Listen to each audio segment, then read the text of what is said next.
Haiti भरे हिंदुस्तान से लाखों मील दूर हो, लेकिन हैती में भूकंप से हाहाकार देखकर भारत के उन शहरों के भविष्य को लेकर चिंता होने लगी है जहां भूकंप का हमला किसी भी दिन हो सकता है।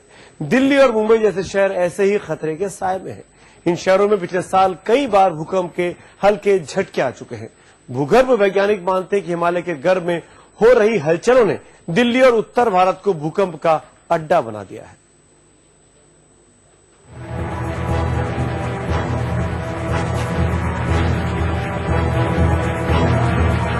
आखिर क्यों बेचैन है विशाल हिमालय?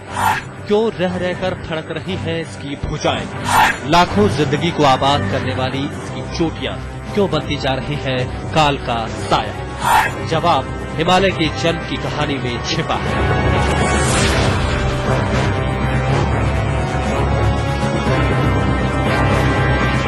इंसानी नजर के लिए हिमालय की ये चोटियां चाहे जितनी सनातन दिखती हो, लेकिन हकीकत ये है कि ये पर्वत श्रृंखला दुनिया की कुछ नवीनतम श्रृंखलाओं में से एक है।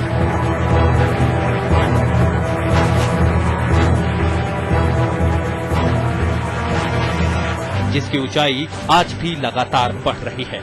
और हिमालय ऐसा इसलिए है क्योंकि इसे पैदा करने वाली ताकतें आज भी सक्रिय है, और वो ताकत दो विशाल भूपट्टियों के टकराने से पैदा हुई है। हिमालय एक ऐसा पहाड़ है जैसे बाकी पहाड़ों की तरह, लेकिन ये भूकंप के हिसाब से काफी अभी एक्टिव है। और ये माना जाता है, हम जैसे जो इसके साथ काम करते हैं वो मानते हैं कि इसमें भूकंप आते रहेंगे। करोड़ों साल पहले इंडो ऑस्ट्रेलियन प्लेट अफ्रीकी महाद्वीप से टूटकर अलग हो गया और उत्तर की तरफ बढ़ते हुए यूरेशियन प्लेट से जा टकराया।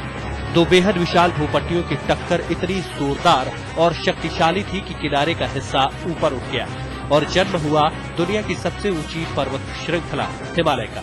लेकिन आप ये जानकर हैरान रह जाएंगे कि इंडियन प्लेट आज भी हर साल करीब 17 मिलीमीटर की रफ्तार से यूरेशियन प्लेट की तरफ बढ़ रही है, जिसकी वजह से हिमालय के भीतर जबरदस्त दबाव पैदा हो रहा है। वैज्ञानिकों का मानना है कि जब ये दबाव एक हद से ज्यादा बढ़ जाता है तो एक झटके के साथ मुक्त होता है, और यही झटका जलजले के रूप में धरती पर तबाही मचा देता है। वैज्ञानिकों की माने तो हिमालयन रीजन में भी कई सौ सालों से भूगर्भीय दबाव बनता जा रहा है, और ये कभी भी किसी बड़े भूकंप के रूप में सामने आ सकता है।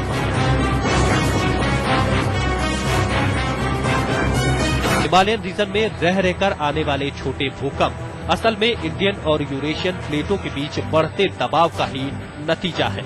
लेकिन दो बड़े भूपट्टियों की गति से पैदा होने वाला बेहिसाब दबाव छोटे छोटे भूकंप के जरिए खत्म नहीं हो पाता, और ये ऊर्जा इकट्ठा होती रहती है, किसी दिन एक बड़े जलजले के रूप में सामने आने के लिए। श्रीनगर से अशरफ वानी के साथ आज तक ब्यूरो।